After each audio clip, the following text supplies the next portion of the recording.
classifies as clutter? If your stuff is making you feel overwhelmed or you don't feel comfortable with the amount of stuff, if it brings up negative feelings, stress, anything that you're just like, oh, I really need to do that, or oh, why haven't I done that, or wow, that's kind of a mess. Like anytime you have negative sayings around your things, that means that it's bringing up stress hormones for you. It's raising your cortisol levels and it is creating a problem for you. Welcome to the Marriage and Motherhood Podcast. I'm your host, Michelle Perda. As a marriage coach who's married with 3 kids, I know how much parenthood could change a marriage. If flirting, laughing, and having fun together feels like a thing of the past, then I'm here to teach you that marriage doesn't have to feel so hard with your parents, and your marriage can thrive even when you're in the season of raising kids. Whether you're in a good place in your marriage and you just want to continue growing together, or you're wondering if you even like your spouse anymore, this podcast has something for you. Join me here each week as we dive into what it takes to help your marriage grow, and maybe even do a 180. You'll learn ways to handle conflict better, bring that spark back into your relationship, as well as learn how to improve other areas of your life from my lovely guest experts. Are you ready for the next stage of your life in marriage? Let's dive in. Hello. Welcome back to another episode of the Marriage and Motherhood Podcast. Today, I have a repeat guest. I'm so thrilled to have Deanna Yates back. She's a clutter-free coach, and in line with supporting you as a mom, supporting your well-being, this week we're going to be talking about clutter and stuff and how our environment can make or break our well-being. And I'm so thrilled to have you back, Deanna. Thank you for being willing to come back here and talk about this with the listeners and share your amazing, practical, and simple tips to help us really design our house and have it flow, how it could feel good and not just look around and be like, there's a stress pile and there's a stress pile, and feel like we're so overwhelmed, but we don't have time to take care of it. So, Deanna, thanks for coming back. And can you please let the people who are new to you know a little bit about you? Let them know where you live, how old your kids are, and what made you want to specialize in helping people declutter. Yeah, well, Michelle, first off, thank you for having me. I am thrilled to be back. I love that we've gotten to connect over our joint love of podcasts. And so thank you so much for having me. As you said, my name is Deanna Yates, and I run Wannabe Clutter-Free. I used to call myself a declutter coach, but it felt so negative.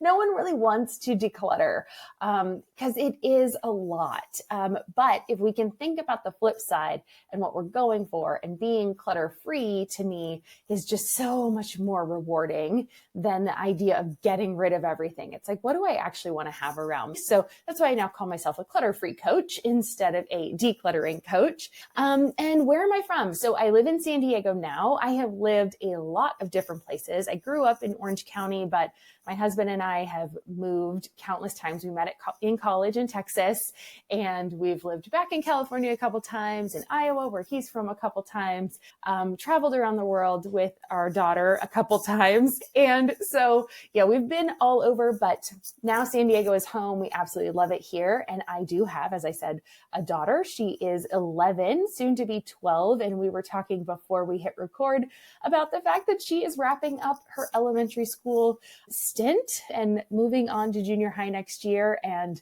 there's excitement and trepidation and all the different feels that go into that. So we're just looking forward to a new chapter and taking it one day at a time. Thankfully, it's only 2 years. And so I know we will survive, but that's me in a nutshell. Oh, wow. I didn't realize it was an actual junior high. I have not known schools like that in a while.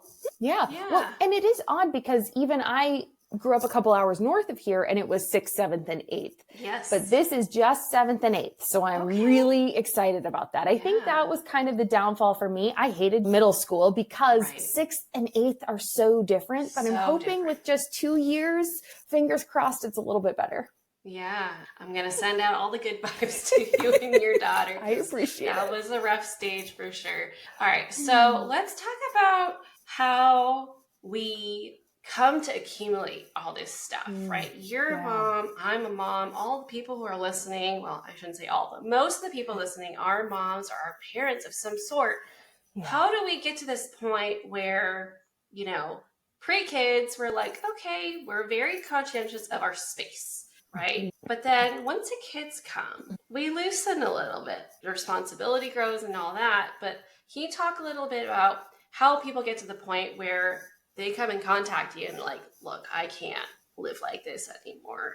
Like, do you notice a common thread of how people are getting to this stage and what it's doing to them? Like, how is it impacting them? Yeah, I think there's 3 reasons why people buy stuff or stuff that doesn't suit them. I think the first one is guilt. We feel guilty about either not spending enough time with our kids or thinking we're not spending enough time with our kids. I mean, there are studies that show that we now, as moms and parents, spend more time with our children than we have in the past, and yet we still feel like we're not giving them enough of ourselves. Okay, that's one thing. So I think we feel guilty, and we think that they need all of these things in order to get ahead in life. Like, be smarter, give them a leg up. We know there's so many people in the world, and it just feels like a competition, right? Like, life feels like a competition right out of the gate. Like, is your kid going to the right preschool? Are they doing Montessori? Are they not doing Montessori? Do they have open-ended toys? Do they not have it? What are you doing? Like, all of this guilt that comes, and it's just from the outside world, right? And we allow it in. So that's number 2 is social media, right? Mm-hmm. Growing up, we didn't have social media. Our parents didn't have social media. They were learning from the person down the street or the person in their church group or their, the school group or the daycare, whatever it was a very close knit community of who they were learning from, maybe family, obviously. But it wasn't the world at large, and it wasn't everyone's highlight reel, right? So when you're on social media, you're seeing the highlight reel. You're not seeing the back end of it. You are seeing the clean house, the giant house, the fully made up moms, and, all these things, and people making it look amazing. I have a story about that. We'll talk about that in a second, but I don't want to get off track. And then the third one is just exhaustion. We are exhausted. We are doing more than we've ever done. Technology is supposed to make our life easier, and yet it just feels like it compounds. We don't turn work off. A lot of us work from home, you and I included. And even if we work out of the home, we're still tied to our phones, right? So our emails are coming into our phone from our work. We're answering emails on Saturday morning while we're at the soccer going, good job, yay, way to go, honey. And we're like texting furiously, or we're ordering groceries, or we're doing something. So we're just exhausted, right? So it's no wonder that we turn to attempted solutions, which are the things, right? We think if we could buy this thing, it's going to give us more convenience, or it's going to help our children do something, or it's going to help us do something, or it's going to just make us feel good, or we're just going to have a moment of like, you know what? Screw it. I just need a moment to myself. So I'm going to buy this thing so that I feel better about all the stuff that's going on in my life. And so I don't blame people for having too much stuff. It's when we think about the world around us, it's like, no wonder we are, trying to just fill in some of these voids that we're feeling, because things are overwhelming. Yeah. And like, if I just think back to how I grew up, how did we see new things, right? Like you said, it was either through people because they have it, or we were watching TV and there were commercials. Yeah. But even when there were commercials, you'd still have to go out and get it. But now it's like, it's right there. It's in your hands. As soon as you pick up your phone, let me just like quickly order something on Amazon. It's going to show up tomorrow, or order it from Target or Walmart or wherever, and they're going to ship it to me. And it's so easy. Like, I can't tell you how many times I get a package at my door and I'm like, I don't even know what that is. Like, because I forgot that I bought something. Yep. And that's bad. It's just a sign of the times. And you're right. Like, so one great thing is now we have streaming services, so we don't get the commercials anymore. And we think, oh, well, we're helping our children not see all these commercials. But we forget that so many of them are seeing things on YouTube or Instagram or whatever. Even if we're limiting social media, like, our daughter doesn't have a phone. She's not scrolling through the things, but she's still getting it through her friends who are on those things. Or, she just sees it. Like, people do still talk about the things they want. We live in an influencer society where people are getting paid to pitch things. It is what it is. Yeah. Yeah. No, the advertising is like, I don't know, exponentially grown, and it's wild. Mm-hmm. Okay, so what was that story you wanted to tell? Oh, yeah. Okay. So how we think, it's a highlight reel, right? I want us to go back to the highlight reel and understand that what we see on the internet is not real. I love this story. I've told this story before. Right after COVID, I think it was it wasn't the first, but it was like soon after it opened up, and we had let me restart that part. We had Legoland passes, and my daughter and I were there, and we were in line, and there was this family in front of us, and it was a family of 4, and their nanny was with them. And the nanny, she had the backpack on. Neither of the parents had backpacks. The nanny had the backpack. The mom was, up in front. The nanny was kind of staying back and kind of holding the line back. So it looked like there was this huge space, or like they were the only people in line. The mom's taking selfies like, look at hashtag awesome mom life. Look how easy it is. And meanwhile, the nanny's like lugging this backpack, holding people back, wiping everything down. She had the hand sanitizer wipe. She's wiping it all down. Like she's doing all this work. And yet she was not in any of their pictures, So like I'm sitting there just like kind of just fascinated watching this, kind of chuckling. And my daughter's like, what's happening? And I'm like, oh, I will tell you when we are out of line. Like I will have a little, I try to tell her about these moments when I catch them in real life of like, okay, do you just watch the family in front of us and I will tell you after. Because here everybody is watching this woman on social media thinking, wow, how lucky she got to go to Legoland on a day where no one was there. Why is my life not like that? Every time I go to Legoland, it's packed, or Disneyland, or Knott's Berry Farm, or wherever you go, it's packed. How does she get to be so lucky? Or how does she get to be there without the stroller, without the backpack, without all the like snacks and the kids clinging on you and all this kind of stuff?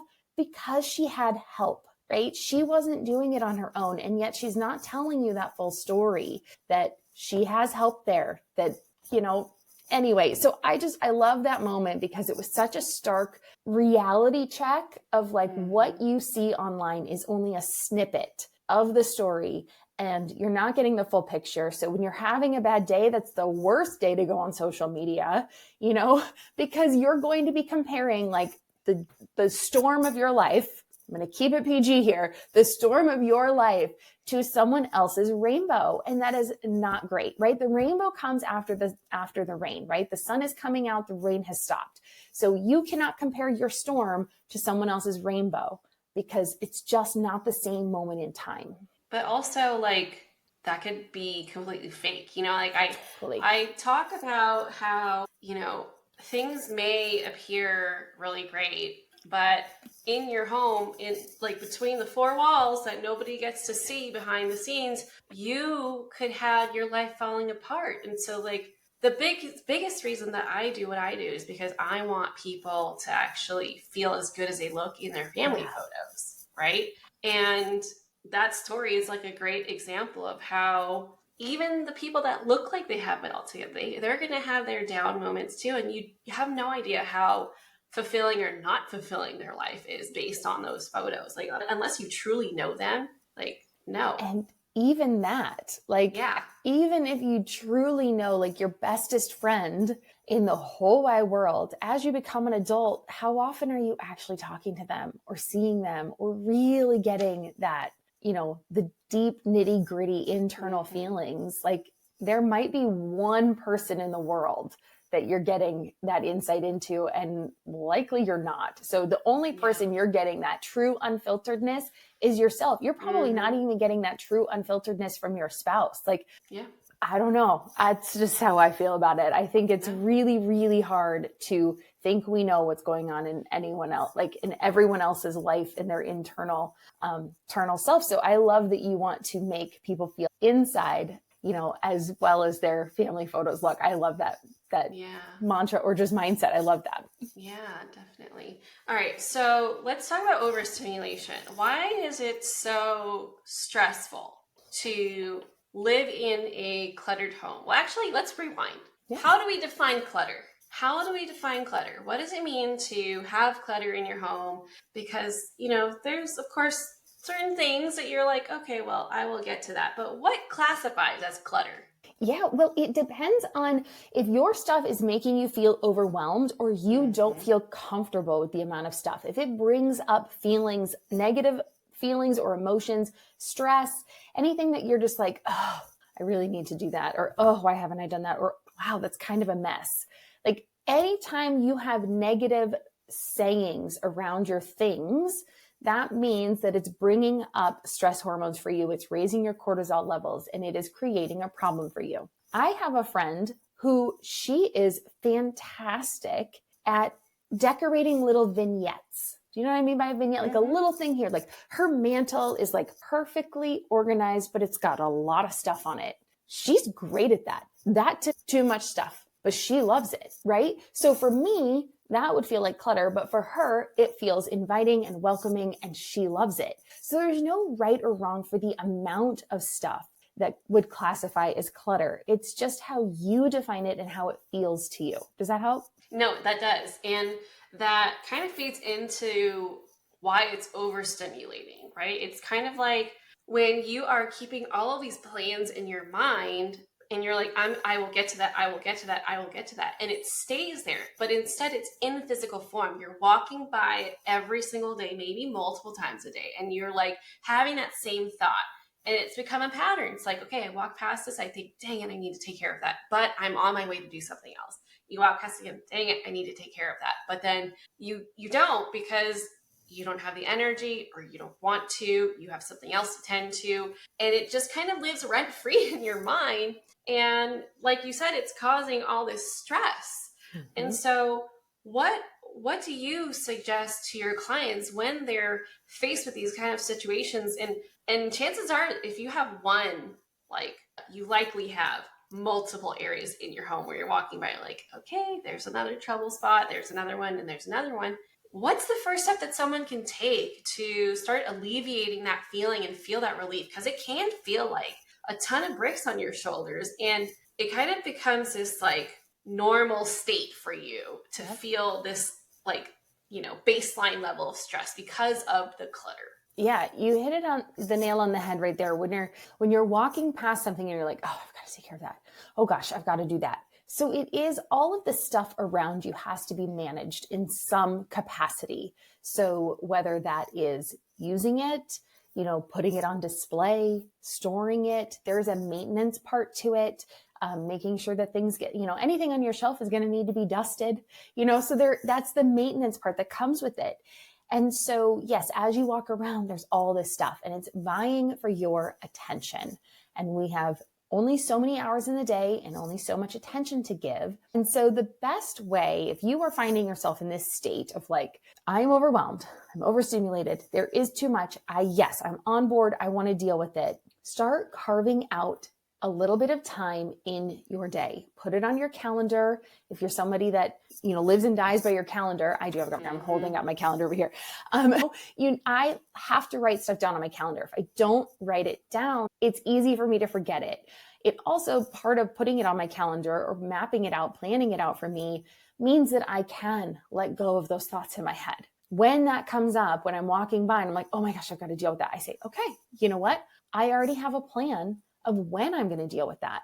I said this afternoon, I have 30 minutes in between a couple appointments. I'm going to spend 30 minutes working on the pile on my desk, right? And figuring out what I'm going to do with all of that stuff.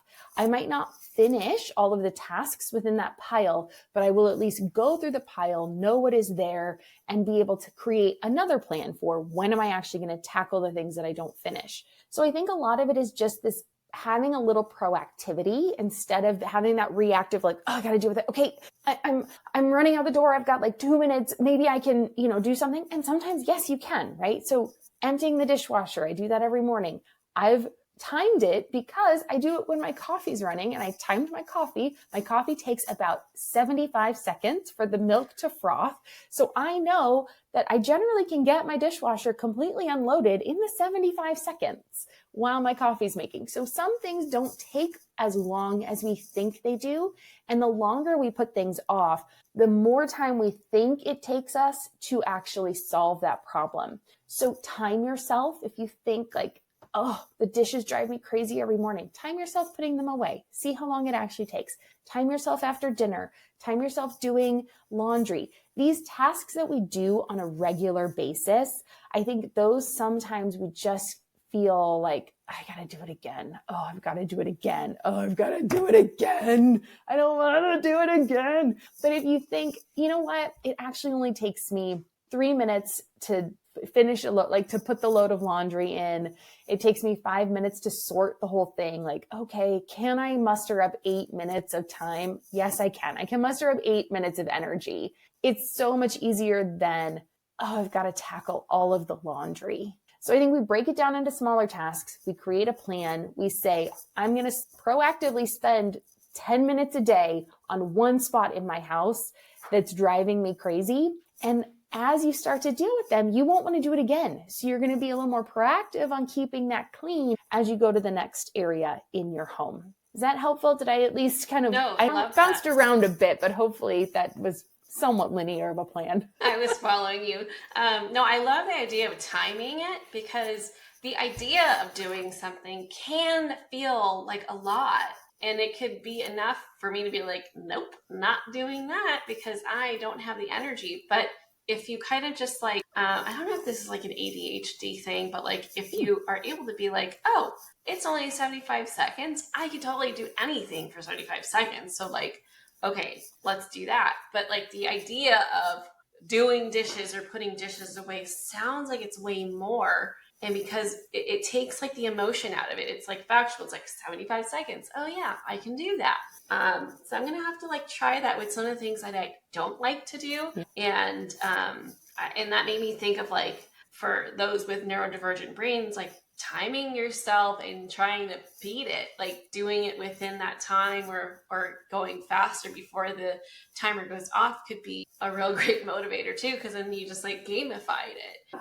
But let's talk about clutter and kids, right? Because kids, that's a lot of stuff, right? Yeah. Like from the get-go, the smaller they are, it's like the more stuff they need and the more they take over your home. Like the big stroller, the bouncy things, the swings, all of the toys and all that stuff, right? The clothes. Mm-hmm. How do we navigate that? Yep. I'm going to start with a little tough love for us, because I've been here and I've had to have this tough conversation to myself. I'm the adult bringing the stuff in, and then I want to ask my child to get rid of it. But then at that point, it's their stuff, right? So there is a transfer of ownership. I bought it in the first place, or maybe family did. If you have generous family, that's another topic. We can get to that if we want. But likely I brought most of it in, because at the beginning, remember, I talked about the guilt we feel that we're not giving our kids the head start that we want to give them, or we want to make sure they have the educational toys they need, or all the stuff they need, or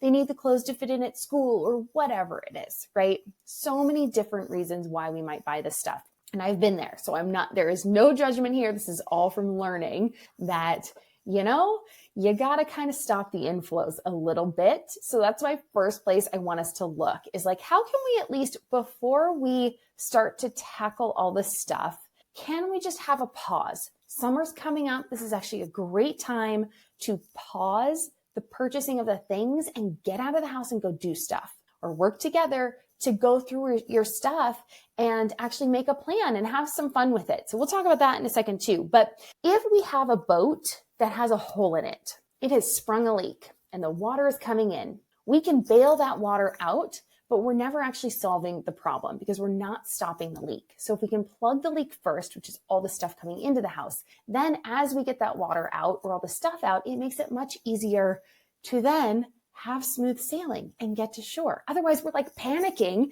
as we're trying to get to shore, and we don't want that in our everyday life. So that's my first PSA, is let's just pause a little bit on the purchasing of the things and be really conscientious about what we're bringing into the home. Put everything on a wait list. Like if you are an Amazon shopper, put it on your, buy later, like the save for later function, pop it in your cart, go to your cart, save for later.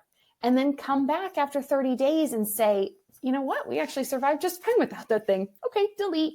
Because you're still getting that adrenaline and like the dopamine hit of like, ooh, I put something in the cart. But you don't have the guilt of it showing up a few days later going, what in the world did we buy? Oh, we don't actually need that because we found a different thing to do, because kids want to do things right now. All right. So that's number one. Number two, let's make it more fun. So when it comes to our kids and decluttering, if I said to you, let's go through everything in your room, like, what? Ew, no, nobody wants to do that. Let's go, let's go clean up. The other thing is kids might not know what clean up means. Mm-hmm. They might not know what your definition of a clean room is. So if you're asking your kids to clean their room and they're like, but I don't know where to put my stuff and I don't know what clean means, then we're just setting them up for failure. So we want to make sure that we give them clear expectations, that we're helping them through it. And then for getting out the stuff, we have to just do one category at a time. Like, let's look through your Barbies and see if there's any that don't have heads. And maybe those are the ones we let go of, right? Because things happen. Or maybe we only have one shoe and you really aren't going to have Barbie just wear one shoe. So maybe these easy things we can let go of. Maybe it's the books and some of them are missing pages or they're torn out or they're not things that you want anymore.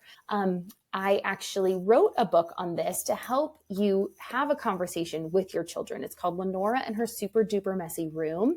And my favorite way to help kids go through their stuff is to help them with 3 piles. The keep pile, which are the things they love. These are the things that they play with all the time. They have an emotional connection to. They love them. They want to keep playing with them. Then there's the give pile for the things that are still in good condition, but you know what? They just, for whatever reason, don't gravitate toward them. Honestly, my daughter was never a doll girl. She didn't really enjoy playing with dolls. You give her, dominoes or things to build, she's all over it. But the dolls, she's like, eh. So that's a pile that could easily go for us. Then the third one is the toss pile. And these are the things that are too worn, that nobody wants them, right? Don't just pawn off your bad stuff to the donation centers. Think about how you want to shop at these donation centers. You want decent things. So if it's torn, worn, go ahead and toss it. It's okay. I know it's not great. It's going to end up in the landfill. I get a lot of people mad at me for this because they're like, but it's, whatever the environment. And I'm like, I get it, right? If you feel that strongly about the environment, watch what you're bringing into your home, because once it's in your home, eventually it's going to the landfill. I mean, it just is what it is. Whether you donate it or you throw it away, sometime at some point in the future, it's garbage. It's going into landfill. So those are the 3 piles. At the back of the book, it does have these labels for you, so you can do this game with your kids. But my biggest thing is just time it. Just like the other thing, make it fun, make it a race, try to gamify it. Say, we're going to spend 5 minutes. We're going to go, okay, run around your house, gather all the dolls you can find. Okay, now you help them, you have them help you put them in the piles. Make it a game, throw them into a basket, have fun with it, have the energy, put on some fun music so that they're excited about doing it. Because the more we are they just follow our energy. So let's make it more fun. And then really just think about what you're bringing into the home in the first place. No, I mean, that's huge. Like, my son loves stuffies. So anytime he has saved enough money, he wants to buy a new one. And I'm just like, oh my gosh, like, you have so many that you can't even keep them all on your bed. Yeah. But it's like, he doesn't want to hold on. He doesn't want to give them up because they're all so sentimental to him. And let's face it, kids are kind of like pack rats. Like, they love to keep their stuff, right? And so how do you help families handle that? Like, navigate their need to keep everything? I mean, even trash, like, in my opinion, trash they would want to keep. Oh, totally. Yep. I call those their treasures. I was just looking up a resource for you. I'm going to look it up and I will try to find it for you. It's somebody I just started following on Instagram. It's something about giving lovies or stuffies a new home, something about lovable or like reloved or something. I'm going to find it and I will let you know, but it looks like a really cute thing. So when you donate your stuffies, you write their story, right? You write down their name and their story and all about them, and then they help rehome them. So it's kind of a fun way. I'll find it. But it's maybe a fun way for your child to say, like, okay, I feel very strongly about this stuffy because it had a special time in my life, but I am ready to move on. But by giving it its story and its name and being able to have it be adopted by someone else, I think is really fun. So it's in the UK. I think they just came to Bloomingdale's, but you can ship it off to them and they will deal with the resale of it, which is really, really sweet. So I will find that resource for you. But when it comes to this, yes, I like the idea of a container or a treasure box, something where they can keep these things where you're like, that's a gum wrapper, kid. Like, I don't get it. It's a rock, Yep. it's a stick, it's a gum wrapper, it's a, half finished project, it's yarn. Yep. So I'm raising my hand because I know, because we have this. Like, I can name off all the different things that are in our treasure box too. The things you get, the little tchotchkes you get at birthday parties that all fall apart and break. So we have a treasure box. And once the treasure box is full, she has to then decide, do I want to put the new thing in here that I just got? Or is the stuff that's in there more important than this new thing? So she has full autonomy over what stays in that box, but the idea is it has to fit in the box. If you can't close the lid or you can't put it back on the shelf or however your container is, because we have one of those like IKEA, the drawers. Yeah, whatever that thing is called. I don't know. Anyway, it's one of those. Everyone has one with the plastic bins and the wood thing and the slats, and you slide it in. So she has one of those. So if that can't slide in, then it's too full. But if you have like a shoe box and you can't close the lid, that's a good container. So you just choose the container, but they get to choose what they keep in it. Yeah, I like that. I need to get one for my daughter. I got one, like something similar to that from, what was it? Not Michael's. What's that store called? I am totally blanking. Hobby Lobby? Home Goods. Home Goods. Yeah, that's one. They have really cute boxes. Kind of like letter boxes, but it was like in the shape of a treasure box, but it was like game controllers. So that's what my son has, but that's a good idea. I should get one for my daughter so that she can feel like it's her special place where she can keep her special treasures. And we also, as parents, can feel like there are boundaries because like we can't just let it take over your room, because then cleaning becomes a more stressful thing than it needs to be. Mm-hmm. Yeah. And we want it to be simple. We want it to be like, you know what, if we can like tidy up your room in 5 to 15 minutes, that's a total win, right? It doesn't have to be perfect, right? Let's also let go of this idea of perfection. They're kids. We want to teach them the life skills that they need. But also not put too much pressure on them and just let them be kids for as long as possible. Yeah. Oh my gosh, I love that. Okay, so how can we start to kind of just like share the load with keeping our home clutter-free? Because we've got more than us, right? I think like the biggest gripe with moms and parents is like, well, I take care of my stuff. It's everybody else who does it. Mm-hmm. And so how can we get our families to start functioning more as a team to help our home feel like it's, visitor ready? Also feel like, okay, I have my own space. You each have your own space.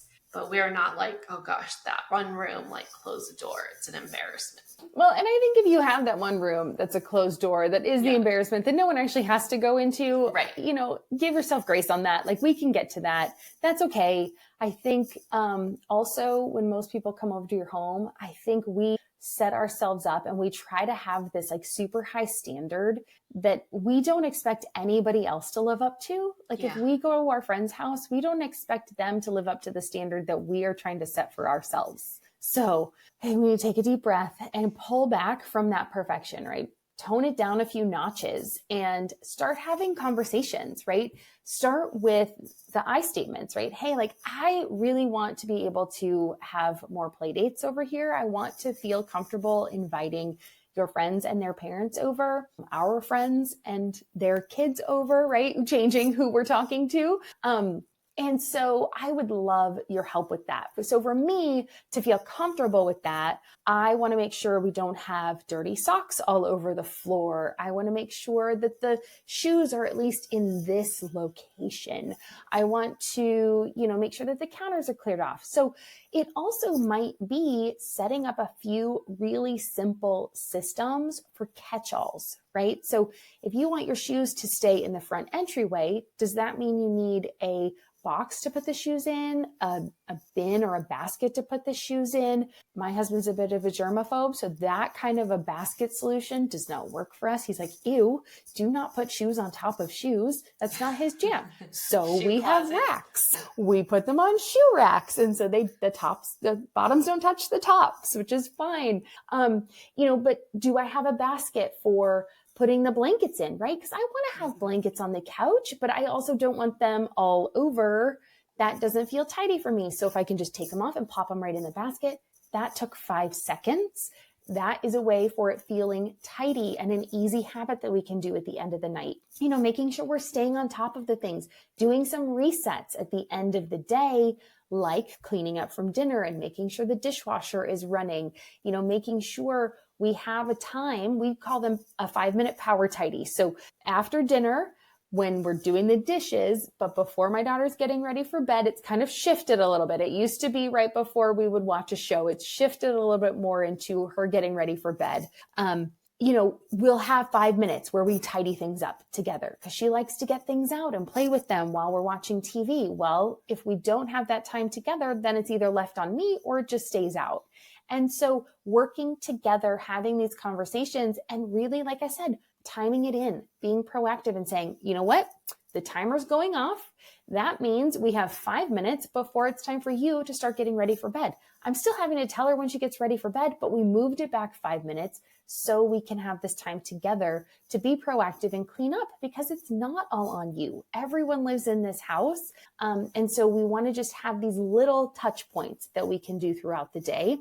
And also asking more of our children and our partners, right? Everybody's able to do these things.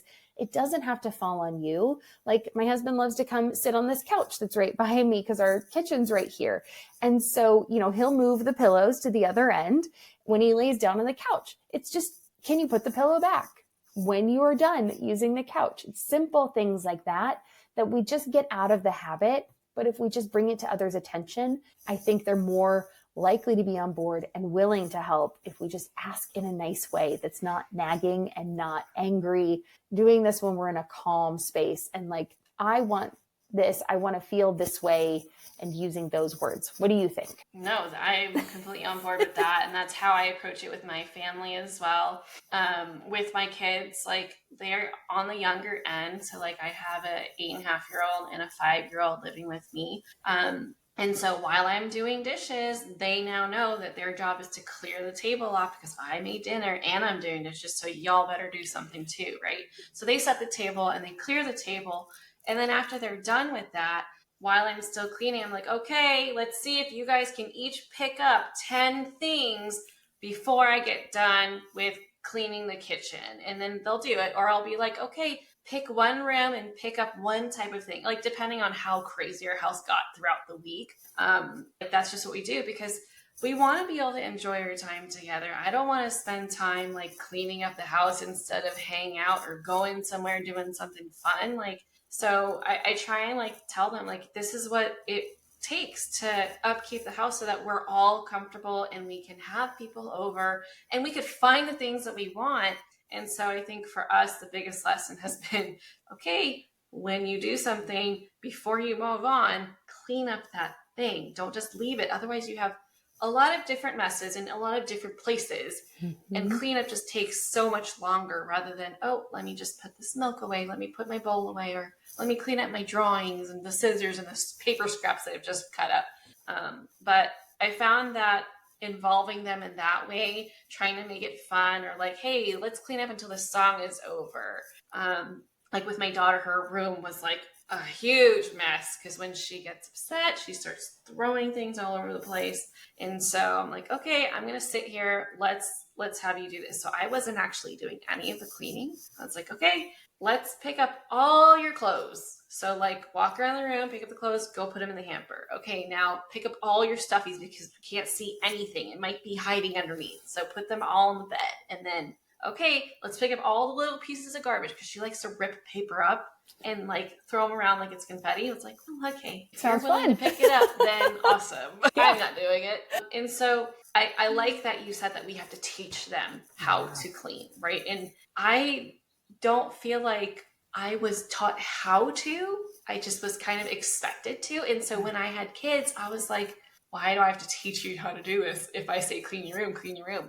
Right. But it made me realize, because I kept encountering the same situation. I was like, wait, you said you clean the room, but it doesn't look clean to me. And so now, like, I know, like, okay, like teaching them these little processes of like, okay, let's work on this type of thing first. Let's work on this type of thing next. It is less overwhelming, and we can transfer that to how we handle our like areas of clutter, which is very relevant to me because I moved to a new state like not even a year ago, and there's still stuff because, you know, it takes time to like figure out, okay, where do we want stuff? How do we want to organize it? We sold almost everything. So we got to start over with like bookcases and all of that. And we can only tackle so many things while we have kids. But anyway, I want to thank you for sharing all your tips. Like they're all so like, they all seem so simple, and it's just really about doing it, right? Just like setting that time, whether it's 1 minute, 2 minutes, 5 minutes, like you know yourself really well. And I know for me, if I just say, okay, just do this for 2 minutes, I know I'm going to do it for longer because I'm going to get in the flow of it. And I'm going to be like, what else can be cleaned? So like allow yourself to take it super small, like one thing at a time, like progress over perfection all day, every day. So can you tell us more about your book? Because she just told me she wrote this book, okay? And I was like so amazed because I think you're so awesome. And then you wrote a book and it looks so cute. And I love that you're out there teaching the next generation on how to set their lives up so that they don't get to the point where you're like us, we get overstimulated by stuff because they know how to keep things up, right? So tell us about your book. Yeah. Tell us about also how people can connect with you if they're like, okay, I need her help. Like my house is a disaster. Sure. So thank you. And I actually am really enthusiastic and optimistic about this next generation. I think we in our generation are doing a good job of noticing the gaps that we had in our life and trying to help fill them in and really teach our kids the things that we didn't have. So as I had my first school reading and it was so fun. Like just watching the kids, I volunteer at my daughter's school a lot. And so just watching the kids and see how they problem solve and do things, I am actually really encouraged by the next generation. I think they're going to be amazing. But the book is called Lenora and Her Super Duper Messy Room. And it is a fun rhyming story. It's really geared toward kids, probably ages 3 to 10, maybe 8. But even our daughter's parents and friends are like, oh my gosh, I love the book and our kid loves it. And so I think older children and parents can learn from it as well.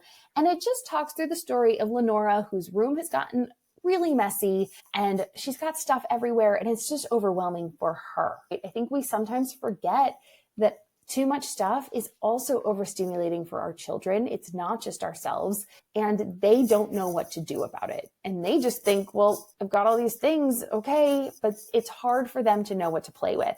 And so she was afraid to let go of her toys because it's a new thing for her. And like you said, kids are really sensitive about their stuff. She didn't know where to send them to.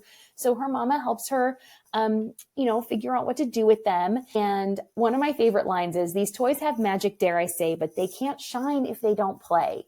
And so if our toys and our things are just stored away, that's a great line for us too as adults, that if they're just being stored in the garage and we're not actually using them and we don't know what we have, it's time to let them go so they can go shine somewhere else with other people and in other people's lives and make them happy as well. And so she gets on board and she starts to declutter and sort her things through those 3 piles we talked about, the keep, give, and toss.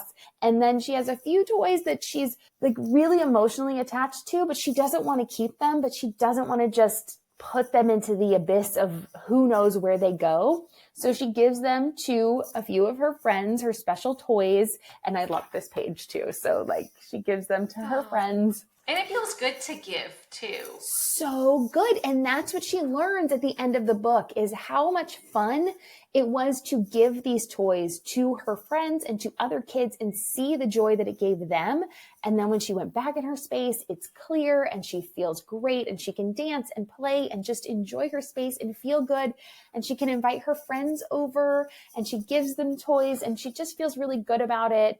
And then at the back, there's those labels that we talked about, the give, toss, and keep for you to use. And I've had moms reach out to me and they're like, you know what? We just finished and my kids immediately went and started sorting their toys. I didn't even have to ask them. They just went and did it.